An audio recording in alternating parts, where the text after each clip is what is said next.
आणि ह्या जे काही तुम्ही सोयाबीन घेतलेलं असतंय का त्याचं सगळं सोयाबीनच्या जे काही काडी कसपट जे आहे ते आपलं जमिनीतच आपण त्या ठिकाणी ठेवलेलं असतं.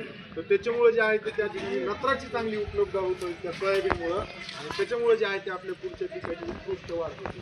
आणि मग हेच ह्या ज्या काही मुळ्यावर येणाऱ्या गाठी आहेत तर त्या वाढवण्याच्या अनुषंगानं जे आहे ते त्या ठिकाणी आपल्याला रायझोबियमची जी आहे ती बीज प्रक्रिया ही मात्र कधी करायची आपल्याला पेरणीच्या अर्धा तास आधी जी आहे ती करायची. आता मार्केटमध्ये जर तुम्ही गेलात तर लिक्विड कॉन्सर्शिया त्या ठिकाणी जे आहे ते भरपूर कंपन्याचा उपलब्ध झाला. एखाद्या चांगल्या स्टँडर्ड कंपनीचं जे आहे ते तुम्ही घेऊ शकता. आपल्या महाबीजचा सुद्धा त्या ठिकाणी जे आहे ते आता तो लिक्विड कॉन्सर्शिया उपलब्ध आहे त्याचा सुद्धा तुम्ही वापर करू शकता. किंवा ते नाही तुम्हाला भेटलं तर कृषी विज्ञान केंद्र निवड आंब्याला सुद्धा आता आपल्या या ठिकाणी रायझोबियम आहे, PSP आहे, KMB आहे, हे सुद्धा ते त्या ठिकाणी उपलब्ध करून देत आहेत. तर त्याचा सुद्धा जे आहे ते आपण त्या ठिकाणी वापर करू शकतो आणि या माध्यमातून जे आहे खताची जी काही बचत आहे आपण त्या ठिकाणी करू शकतो.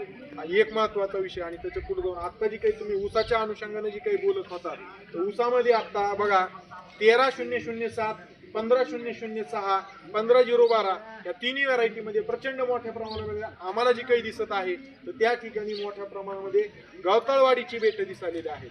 तर ह्या ठिकाणी जे आहे ते आपण गवताळवाडीचं एकही बेड जर तुम्हाला दिसलं या तिन्ही सांगितलेल्या व्हरायटीमध्ये तर ते तात्काळ उपटून जे आहे ते जाळून त्या ठिकाणी नष्ट करा. हे जर असंच तुम्ही ठेवलं तर या ठिकाणी काय होणार आहे रसशोषक किडीचा प्रादुर्भाव होऊन आपले इतर बेट सुद्धा बाधित होणार आहेत.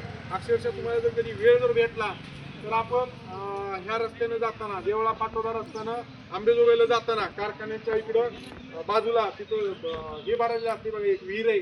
त्या विहिरीच्या तिथं टँकर भरायला असते बघा. त्या विहिरीच्या बाजूला जे काही 15-0-12चा प्लॉट आहे आता त्याला 2 वर्ष झाले, 1.5 वर्ष झाले. तर त्या ठिकाणी लागवडीचं हे झालं की दुसऱ्या वर्षी थोड्या इतकी प्रचंड मोठ्या प्रमाणामध्ये गवताळवाढ झाली तो सगळा प्लॉट जो आहे तो पूर्णपणे 100% म्हणजे वाया गेला होता. अशाच पद्धतीनं आम्ही परळीमध्ये निरीक्षण घेतोय. कवडगाव घोडा असेल, कवडगाव सावळा असेल त्या भागामध्ये पहिल्यापासून 265 प्रमाण जे असते त्या ठिकाणी सुद्धा प्रचंड मोठ्या प्रमाणामध्ये गवताळवाढ आहे.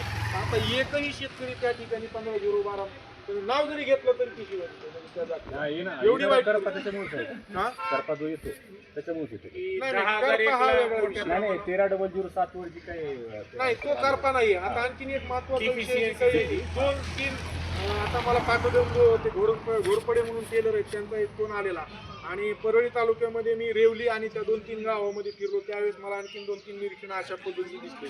आणि आपल्या इथं कासले जे आहेत ना केकचं काम करतात ते तर त्यांच्या शेतामध्ये गेल्या वर्षी मी हे पाहिलं होतं 13-0-0-7 मध्ये. तर 13-0-0-7 आणि 15-0-0-6 मध्ये काय व्हायले बरं का शेवटची जी काही पानं आहेत ना आपले म्हणजे मधले 2 पानं उगवते पानं, वाढते पानं आणि वरची पानं हे सगळे एकमेकाला गुंडाळ्या करायलेली आहेत, एकमेकात घुसल्यासारखी ती जायची.